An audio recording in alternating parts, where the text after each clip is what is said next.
Okay, welcome everyone. This is the nomination meeting for the Vancouver Granville Electoral District Association. We're on February the 24th, 2025. The format is that we will first hear from our returning officer on the election process. Then we'll hear a presentation for 10 minutes each for three of our contestants.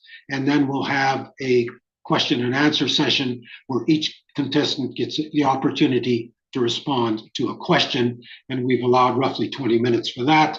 So we expect the nomination meeting will last roughly 1 hour.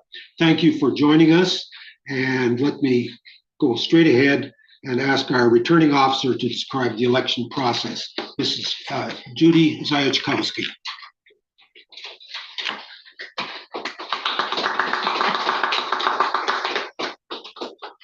Good evening, and thank you, Walter.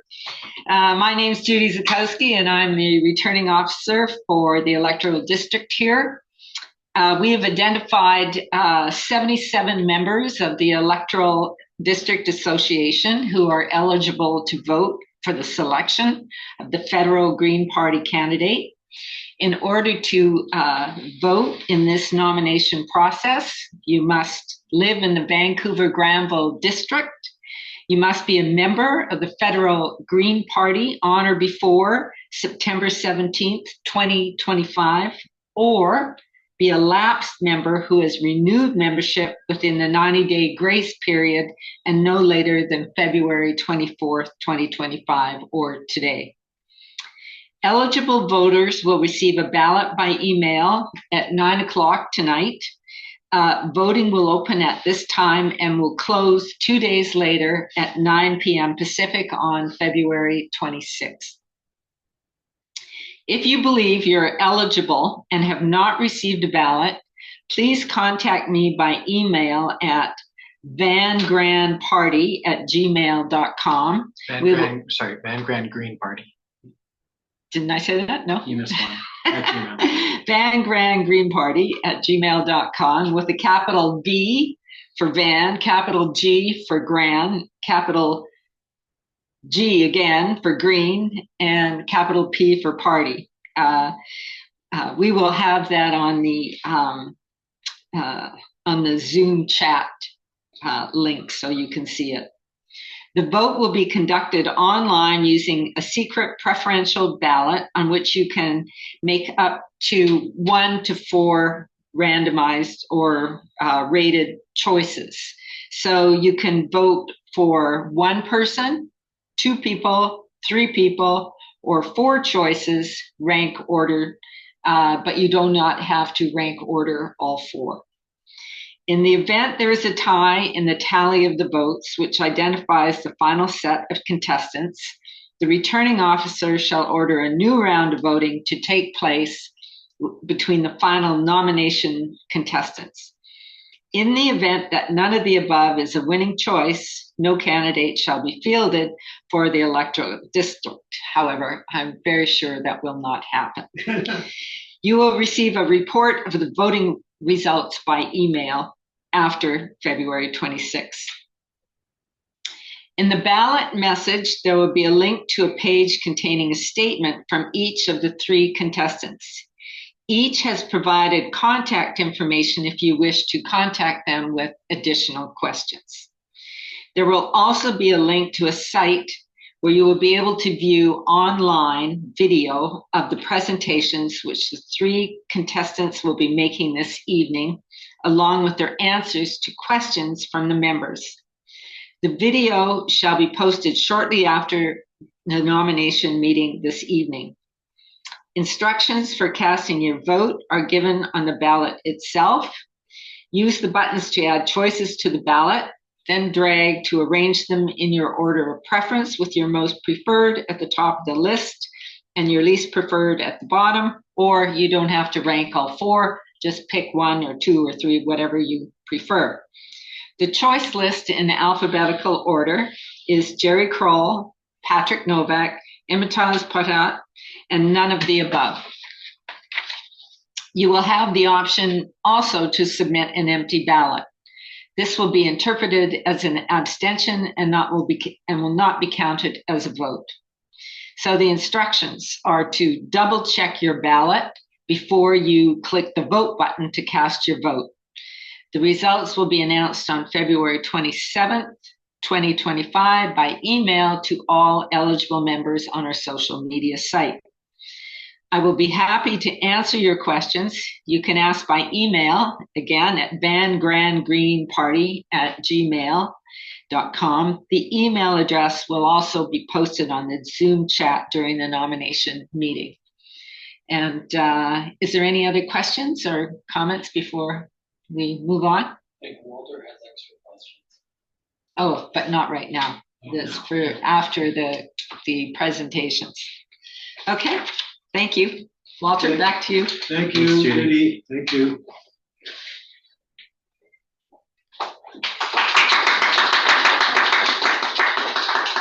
Okay, then we can move directly into the contestant presentations. As previously indicated, each will have 10 minutes for an initial presentation, and that will be followed by questions where they will each have a 2-minute opportunity to respond to each question. I have a question. Okay, question here, Imtiaz. Timing, who's doing that? I'll got a timer. Okay. I'll be doing the timing. Yeah. Okay. If we're good, then our first presenter is Patrick, and you take the chair. You've got it. Let's see it. Oh, wow.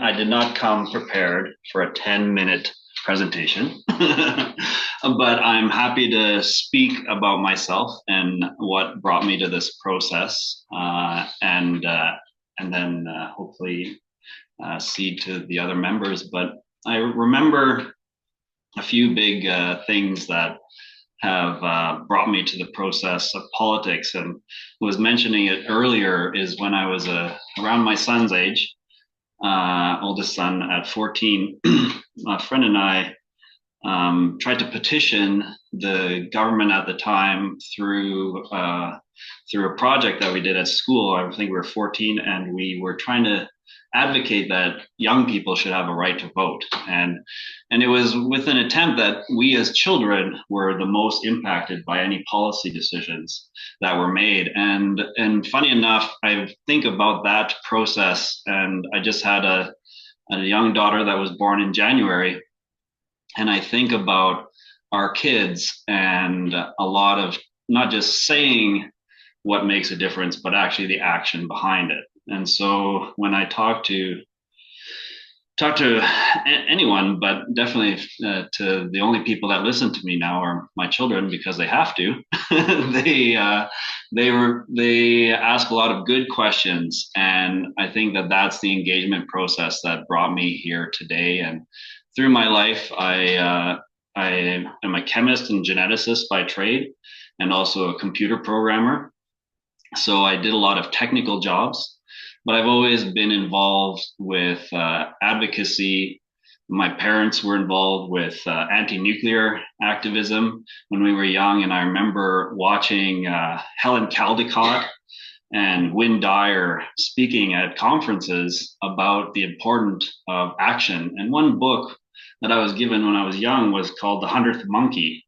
If anyone has heard of it or hasn't had a chance, it was a free book at the time given to everyone to try to say that the 100th monkey principle, to put it just quite quickly, was that eventually if you're the 100th monkey, that you can make a difference. And that was really that you have a group of people that get together and work together, and eventually by achieving critical mass, that you have to work together. But there has to be somebody who starts, people who lead, people who inspire, and then that community comes together. And here we are today, people working tirelessly to try to make a difference in their own fields, and everyone that's trying to just make a go of it. And so those principles have brought me, I've tried to lead companies, or I have led companies and led people, but I always want to be in a position of inspiration and working with a good group of people. And I think if there's a challenge that I haven't tackled yet, because I'm always a little bit leery, is trying to get involved in politics. And And I know that when you choose a Green Party, that's an uphill battle because it's hard to get people elected. But funny enough, one of my friends through work, Jeremy Valeriot, got elected to the provincial campaign, and we worked together. I'm an environmental chemist, so when I ran and owned a company where we did a lot of environmental chemistry and analytical chemistry. And as such, I worked with a lot of good people. Patrick Johnstone, who's the mayor of New Westminster, was also in that business, and him and I knew each other very well. And we were on the board of the Environmental Managers Association. He was a president, and I was also at some point a past president. And I was more of an industry group of environmental professionals looking to make things better through the work that they do and through the actions that we do together in society and in our communities. I love upholding green principles. It's important to me.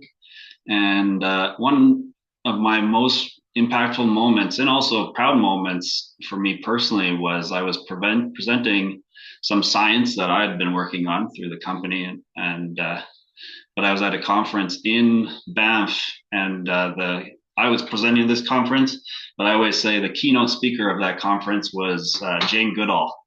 And she also presented and mentioned how you can make a difference. And I was a vegetarian from when I was 15 years old. And I had some impactful moments living in Europe at that time. But I'd been a vegetarian, but I hadn't made the leap to going further. What I'd always been inspired to was to become a vegan. And what she had said, mentioning the whole life cycle of what you do, what actions you take, whatever small actions you take make a difference. Whatever you feel is right makes a difference. And so I don't want to push people to do anything that they don't believe is right for them. But as a society, if we encourage good behaviors, and if you listen to Jane Goodall speak, which I encourage everyone to listen to, you can see her in person or online.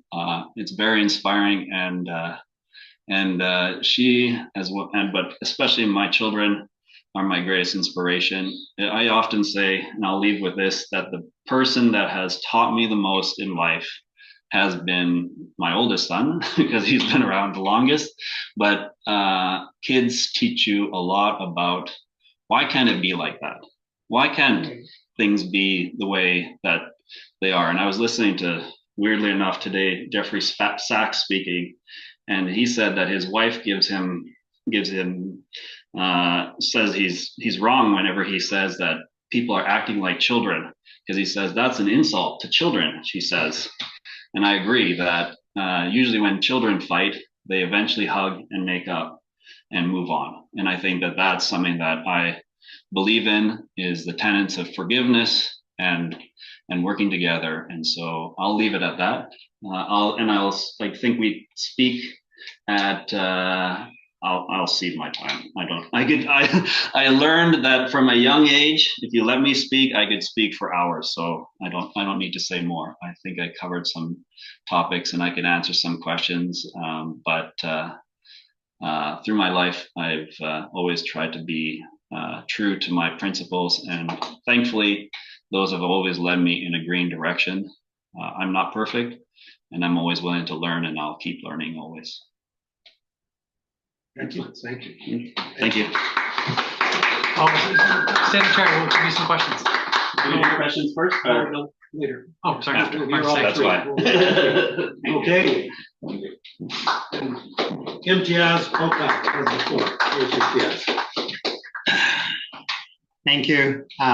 So my name is Imtiaz Popat. I'm a psychotherapist and equal rights activist. I want to thank the Indigenous nations where we reside, the Musqueam, where it's down there, Tsleil-Waututh, and the Squamish people, because I think it's really important in this campaign to talk about Indigenous rights, because they have been upholding our ecology for the longest time. I got involved with the Green Party in the 90s because I believe in the global green values. And I was at an event once and there was a green tree there with all the different values that the Green Party believed in. And because I was kind of thinking electorally, I just didn't believe in any other parties. And, there was sustainability, there was, in the day, peace and disarmament. But today's more about social justice and peace and social justice issues, which is, very much in the news today. And indigenous sovereignty was on one of those lists as well. So I was drawn to a different party that believed in proportional representation and different ways of sustainability, and a better future, because things are really getting bad. I ran in the last election here in Vancouver Granville because I moved into the area, and I believe in supporting the community where you live. And climate action had become a huge issue at that time. And I really wanted to run, and ended up running against Talib Nur Muhammad, who I'd known as a kid. He was a brat when he was a kid. He's still a brat now. It was an interesting election. And I ran against Anjali Appadurai, who was the NDP candidate, who was supposed to be the Green candidate. I mean, how can you be a Green when you're running with the NDP? But I was called a dragon slayer because because I ran, she didn't get elected. And I said, well, if she deserved to get elected, then people would vote for her. But if Jagmeet Singh does not stand for Green values, then why would they vote for the NDP? So in the last election, our vote went down a bit because of Anjali Appadurai, but not that much. So I think I did okay. So why do I want to run this time? Well, I thought about it, and then thought, well, should I put and then the boundaries have changed this time too, right? So the boundaries now actually include Punjabi Market in Langara. I went to Langara. My parents had a store in Punjabi Market, and I really think I want to go run against Talib. I want to challenge him because the Liberal government has been really bad on climate change. They're anti-immigrant. They're anti-everything. And I want to be able to stand up and challenge them on that. I think climate change is really, really important. I personally drive a hybrid car because I don't want to tax the electric grid. Right now, there's all this focus on electrification but it's not sustainable, right? And I think because, right now in DC, most of our electricity comes from hydro dams. In Ontario, it comes from power plants, nuclear power plants, and that's not sustainable. I think electricity has a future, but we need to really put more solar and wind energy and other energies into the electrical grid, right? I think that's the better future. I think all the houses should have solar panels. All the cars, even the electric cars, should have solar panels. And that's what we should do. We should invest into other sources of energy, such as hydrogen, such as geothermal, and other energy sources. So I think Greens have a voice, and I think we need to be there. I really like our new leadership, and I'm really excited about this campaign. Thank you so much.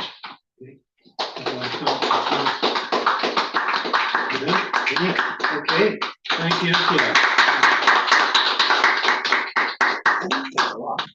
Jerry Kroll.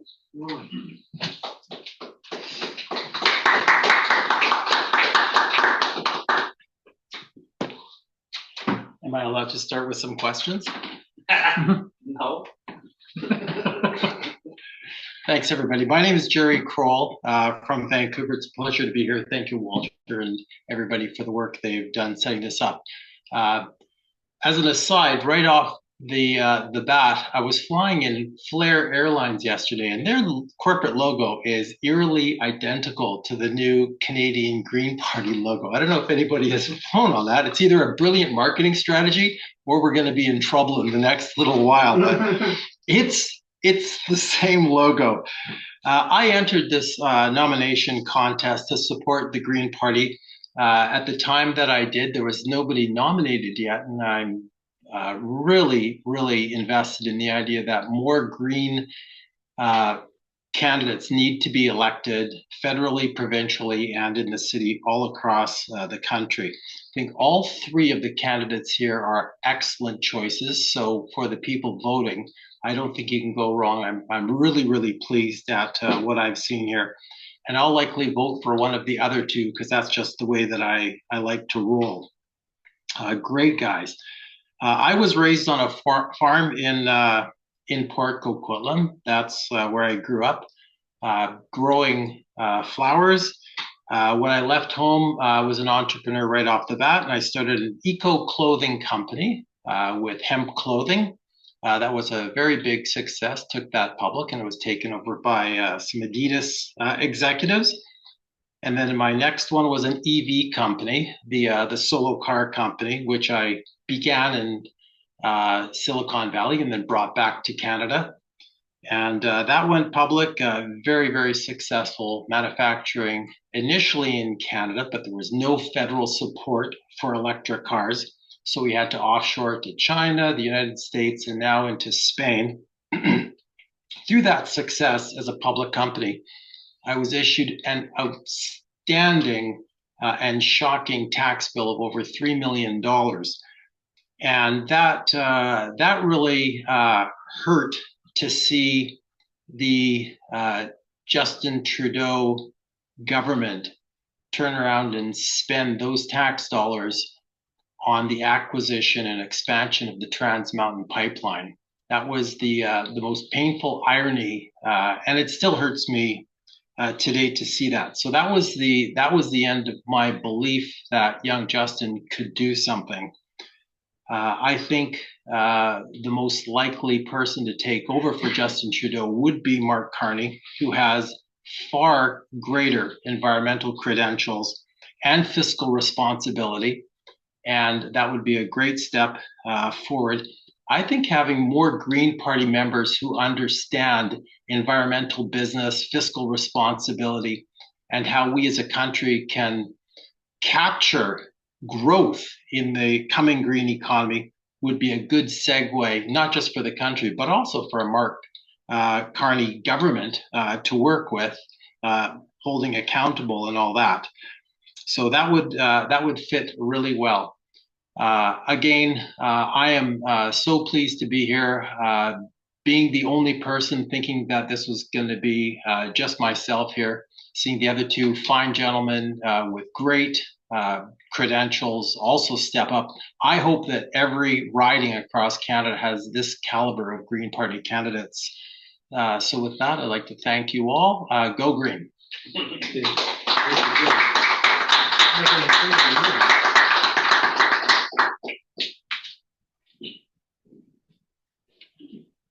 Okay, thank you very much.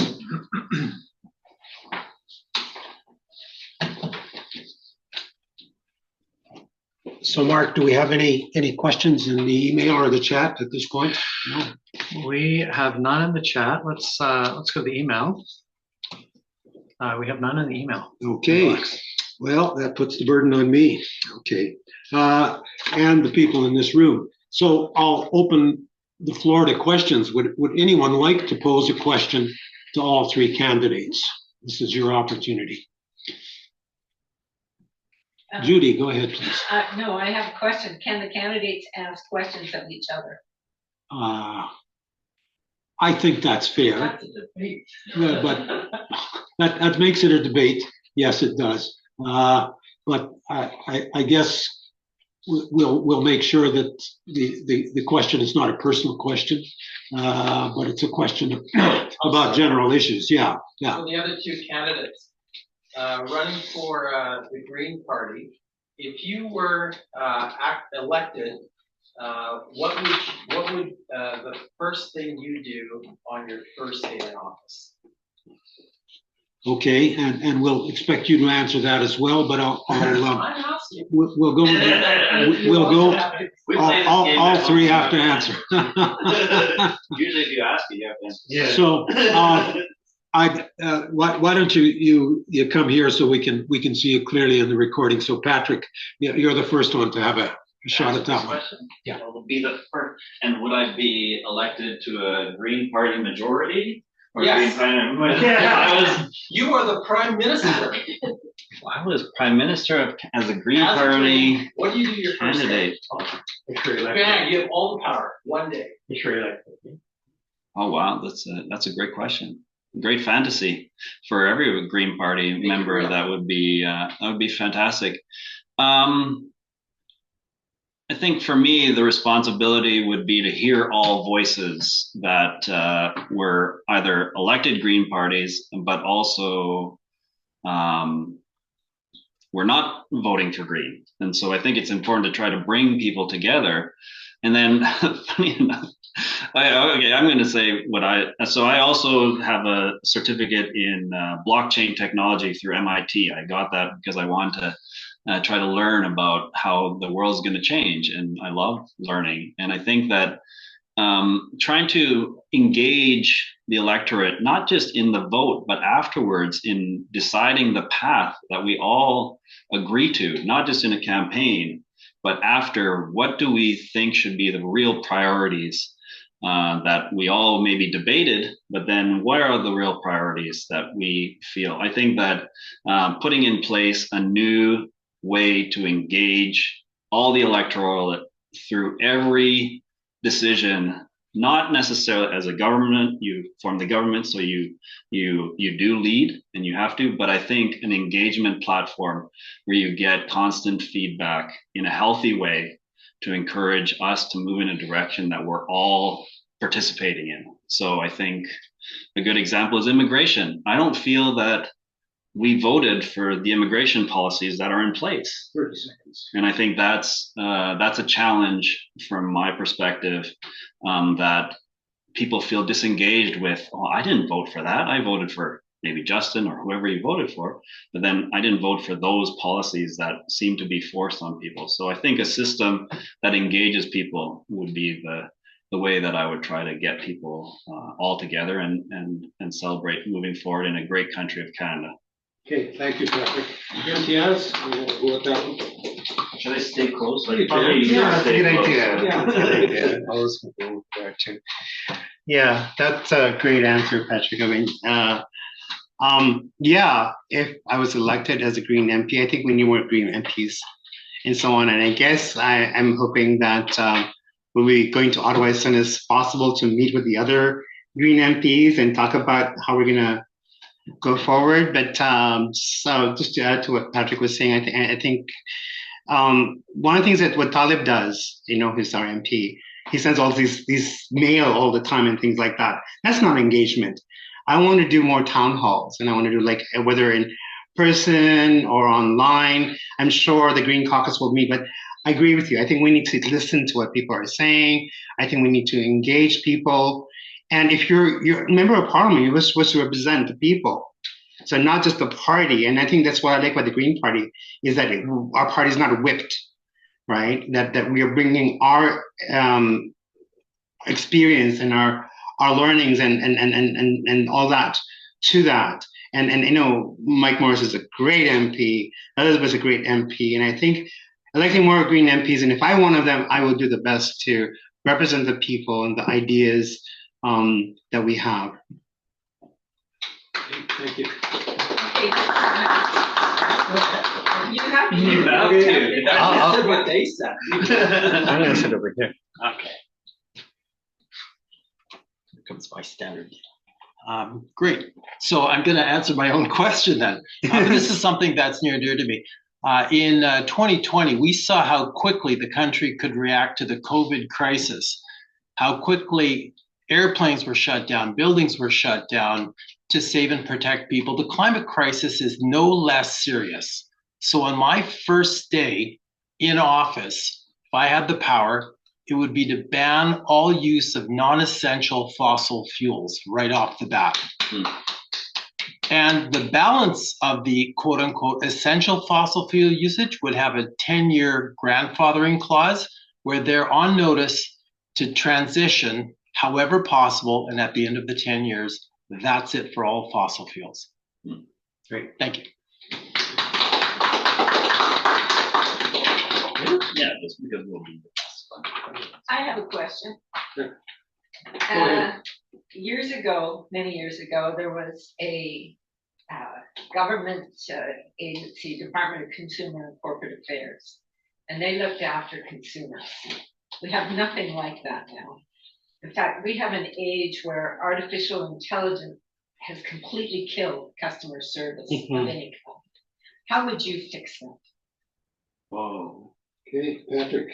Oh, I have to start first on everything? No. How would I fix customer service? If you want to talk to a Consumer. person now, it's almost impossible when you have a problem.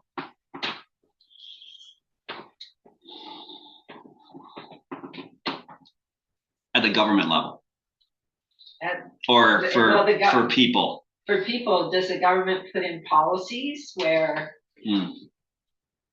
Where you require to speak to a real person living in Canada? have you ever had a problem with dealing with nothing but artificial I intelligence? was in charge of customer service at our company, and so I've dealt with customer service most of my life. And have you reverted just to AI? I wish I could have. I'm joking.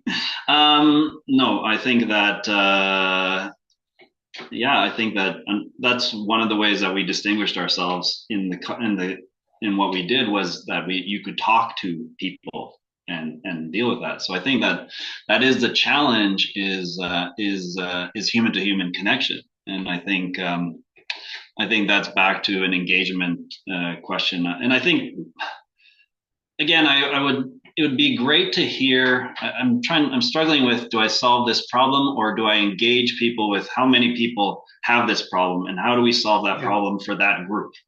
Because I think many people have, like, I think about my mom. So my mom talks to me about this problem all the time.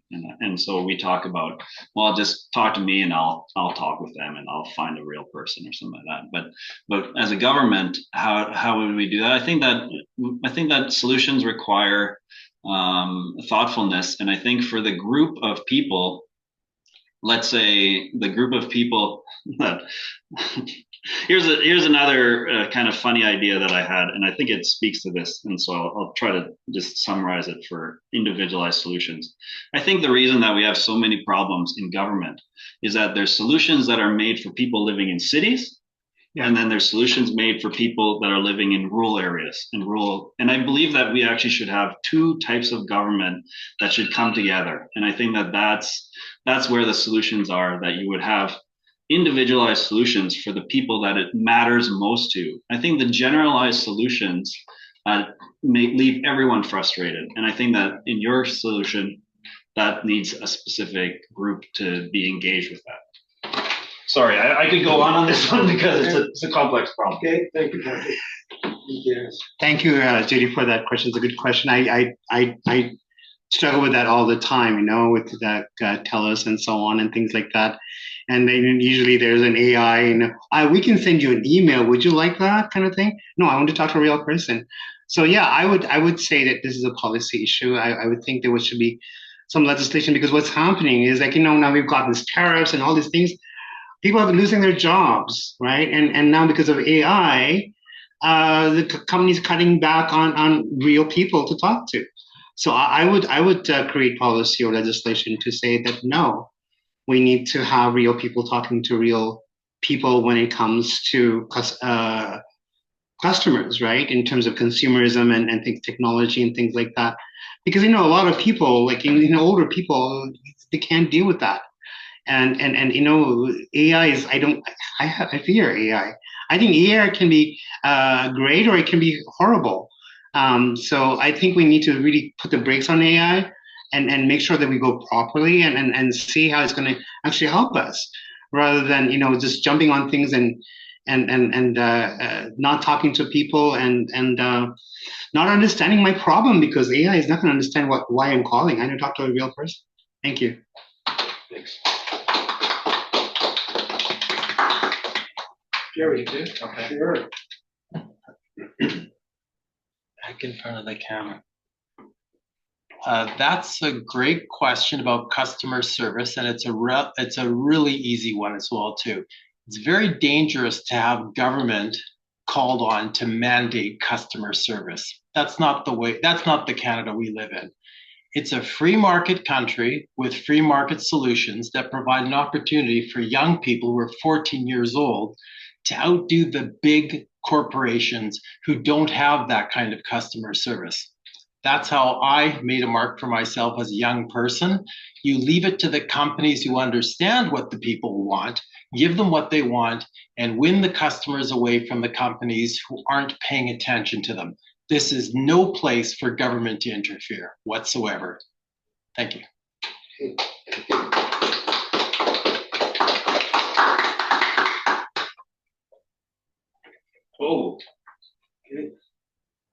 So, go ahead.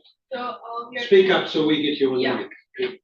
So all of your campaigns as prime minister in the office, what action are you most looking forward to taking throughout the whole campaign?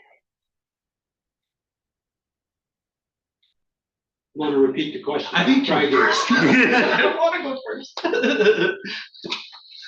Like if you were to take action through your campaign, which one are you most looking forward to doing?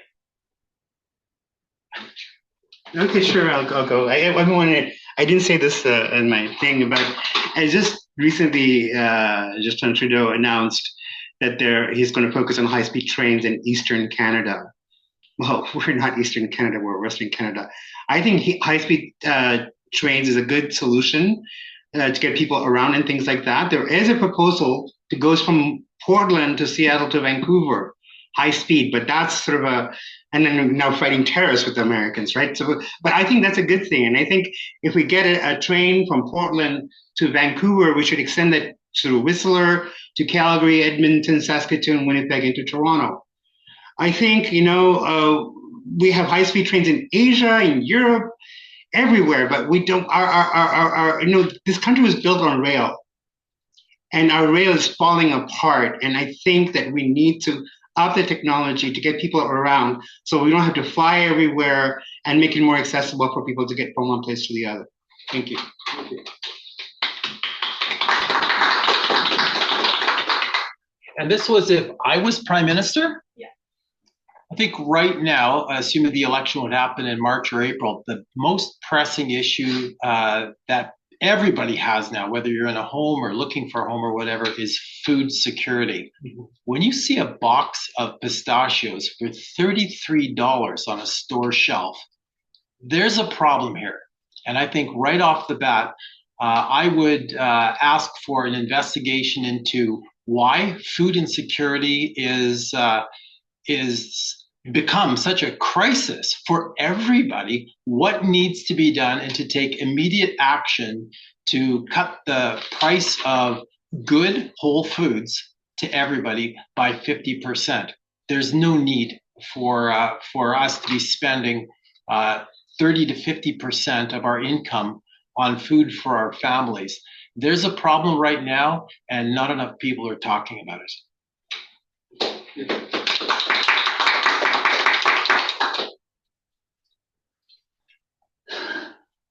So most excited thing that if I was in that, I think for me, it would probably be, I would probably be most excited to, there's so many things that, imagine the possibilities. So it's these guys are great with their answers. And I just think about all the amazing things that you could do.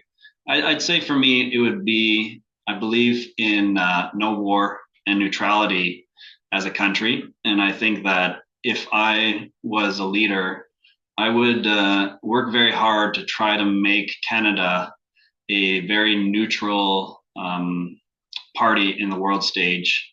And I'd be most excited to try to stop any arms shipments or anything with weapons, and that we maintain neutrality and peacekeeping, renew the blue hats of the past, and trying to encourage people to love and try to work together to solve world problems, and try to inspire people with the leadership of Canada, again, being not a party that goes with other groups, that we go alone as leaders, and that we inspire the whole world as Canadians. And that's what I love about being Canadian, growing up in this country.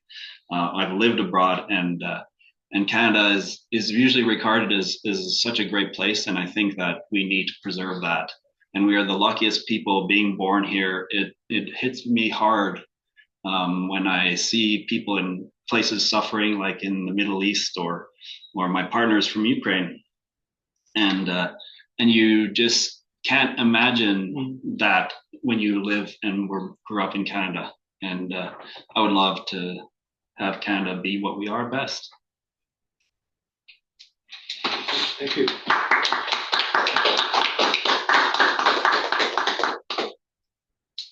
Okay, question. If we've got time for one more. Go ahead. We've got another 10 minutes.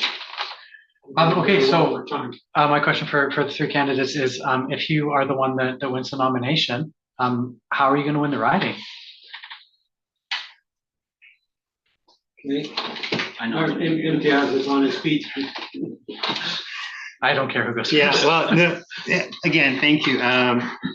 I think I'm excited about this time because of this boundary change. And I think because I went to Langara's in their riding, I really want to engage the students at Langara, get them involved in the campaign, and do more campaigning in the south side, including Punjabi market, south side, Granville, everything. I think that, if you look at the polls in the past, the west side, and we've lost some of the west side, has traditionally voted green. And I think if we can get the vote out, I went around last time, people took signs, and I think people are excited. And I think that because of Trump and because of Polyev, people are really scared of the conservative agenda. And if we present some good policies, I think we'll get some attention. Again, I really want to say it's not about winning. Greens are not about winning. We want to present the issues and let people think about issues in this election. And if we make a difference by even someone adopting our ideas or making a difference, I think we will have won. Thank you.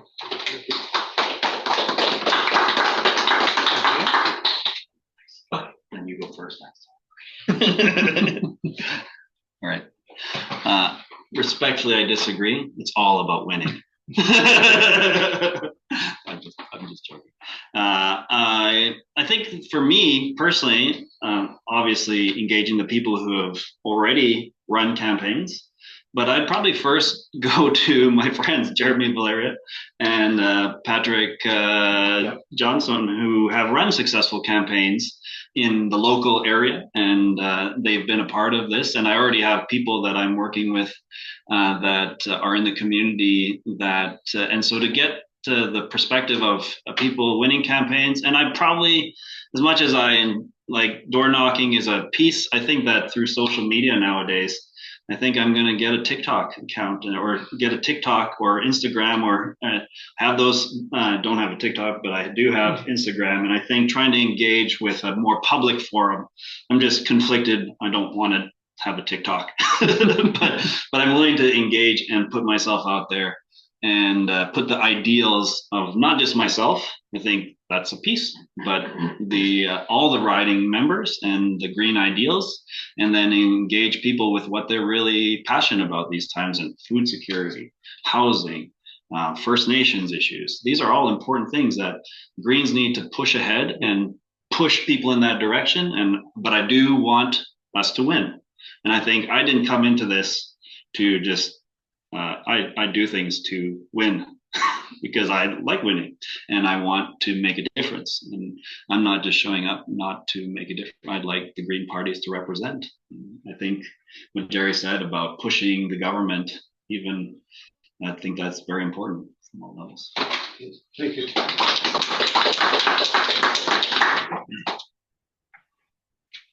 Thanks. Yes, I have to side with Patrick on this as well too. I think for all of us watching this here and participating, thanks for your time in watching this. And we're not watching this just to be part of a discussion. We're here to actually put Green MPs into Ottawa and make a difference. It shows a reflection of the attitude of Canadians to say, we're concerned about food security, we're concerned about housing, we're concerned about having our own family doctors again. This is really important. The overriding crisis of the environment is having an effect on all these sorts of things. And the only way we're going to get this done is by electing Green MPs, period, end paragraph. There's no other way. There's no way that you can convince Justin Trudeau not to build and expand the Trans Mountain Pipeline. The first sign of conflict with the new president of the United States, their first reaction is build more pipelines, drill more oil for security. Yeah. That's going backwards. That's crazy. Not one Green MP said that. Not one Green MLA said that. That's not what we are. We're the ones who keep our eyes focused on what we need to do. That's why we need to win, not just here in Vancouver Granville, but right across the country. If we have 50, 60, 70 MPs elected, that makes a difference much more than just being part of a discussion. And that's really the big picture that we need to impress upon people to win this riding and other ridings. Thank you. Thank you. Okay, I think it's break time. Well, Apple cider. It's my chance. Oh, okay. one more question. We're at 7:53, so we're doing very well on the clock. My question, and it's rather lengthy, but I think there's an issue we haven't heard much about yet. Elected Green Party candidates such as Mike Morris, who's a federal MP in Kitchener, and Michael Weeb, who's our local on the Parks Board, they've expressed a common theme that explains their success at the polls. And the emphasis is on the necessity of a strong community connection within the constituency. They regard this as crucial to electoral success. They both talk about the need for an engaged team which strengthens community connections. They both talk about developing strong relationships and building a broad coalition across diverse cultural communities. And they both talk about the need for grassroots organizations and connections with advocacy groups. They talk about the need for candidates to be seen as committed and respected community leaders. So the question is, how important is this? Is this a real success factor? And how would you go about establishing it if it is important? First thing, Sure. I just want to be clear. I didn't say I'm not about winning it. I just said that it's not just about winning. I think it's important that we affect the polity of this country. I think people like Michael Morris and Michael Weeb, who's in city council, have made a great difference and so on. And it's building alliances and things like that. I don't know how long this campaign is going to be, but that's why I'm going to say let's get the youth involved. Door knocking is important. I have been very active in many campaigns, such as the Wilderness Committee campaigns against the pipelines and so on. So I think those kind of alliances are really, really important. In fact, Anjali and I were at the same meeting on the same issue. She's with the NDP, I'm with the Greens. I think it's important to have this kind of engagement, right? Because people are whether it's the Wilderness Committee or Greenpeace, who are the forerunners of activism, who put green issues forward, and I think we need to work with them in terms of building those alliances, and that's where we can make a difference. Thank you.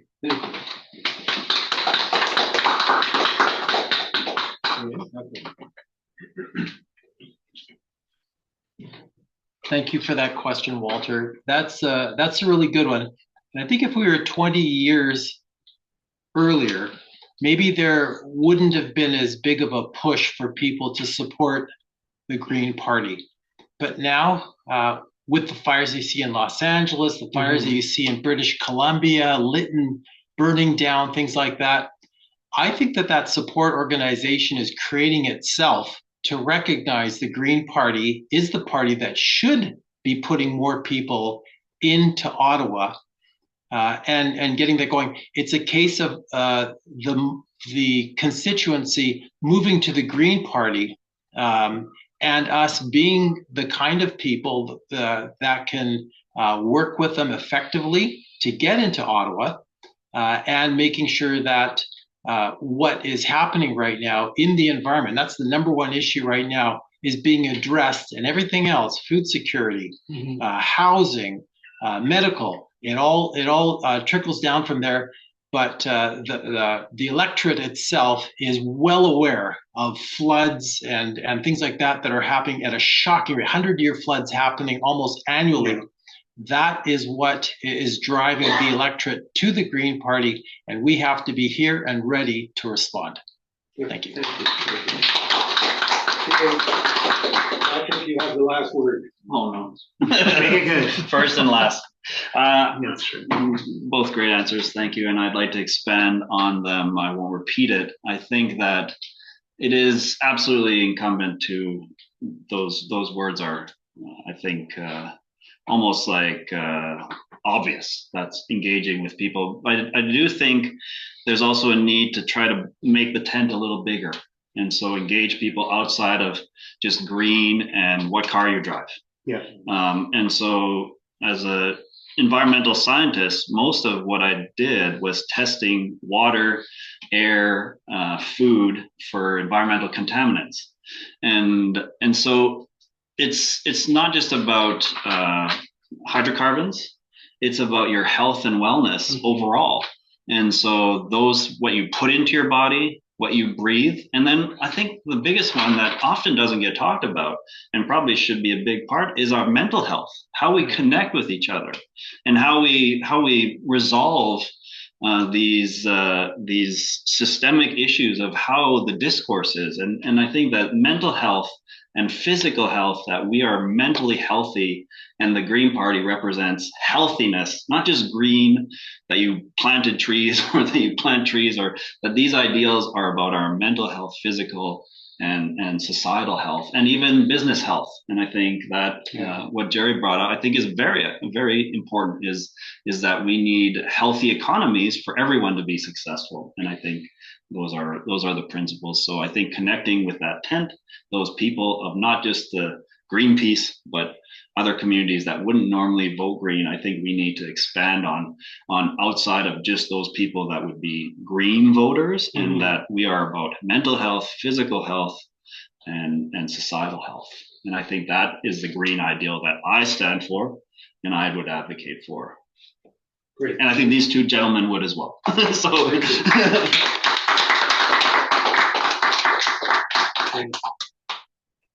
Would you like to stand with Who the hell is Lord Stanley anyhow? Okay. He's not even Canadian. Governor General, first Governor General. He's British. Was he? Oh, I did not know. Okay, folks, thank you very much. Thank you to all of our contestants. I found that both informative and inspiring. A great presentation. Thank you for the folks who are tuning into this. And thank you to the folks who turned out to attend in person. So that concludes our nomination meeting. The next step is to vote. And as previously indicated, you will receive, if you're an eligible voter, you will receive an email message containing your ballot with complete instructions. You will have access to a recording of the contestant presentations, and you will have access to their written statements, along with the information that we're going to be sending out over the next 12 hours or so. So thank you very much, and that concludes our meeting this evening.